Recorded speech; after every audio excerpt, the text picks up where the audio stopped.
2016, c'était notre 10e année.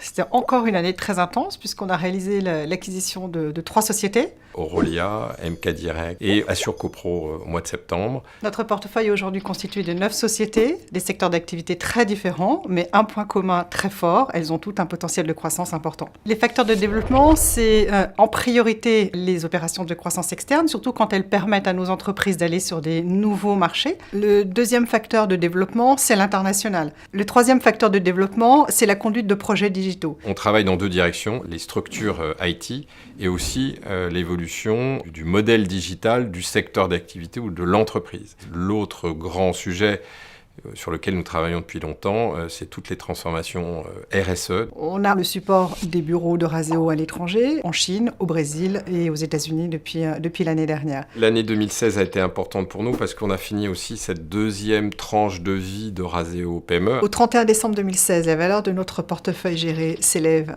à 600 millions d'euros, dont presque 200 millions pour le compte de nos investisseurs tiers. On est aujourd'hui à 1,4 fois notre coût de revient sur 7 participations. Et sur les 7 participations, 3 ne sont pas encore revalorisées puisqu'elles ont moins d'1 an de détention. Et on s'apprête à rentrer dans une troisième étape de la vie et du développement de Razeo PME avec une structure de type fonds dans laquelle 600 millions vont être réunis, 400 millions provenant du bilan de Razeo et 200 millions provenant d'investisseurs tiers. Donc on va avoir une volumétrie d'activité qui va augmenter. Le capital investissement en 20-30 ans a fondamentalement changé. La réelle valeur ajoutée n'est plus dans la transaction, mais l'accompagnement de la transformation. Il y a une dynamique extrêmement positive pour construire des projets économiques avec tous les bénéfices, tant pour les capitaux que nous gérons, que pour la société au sens large.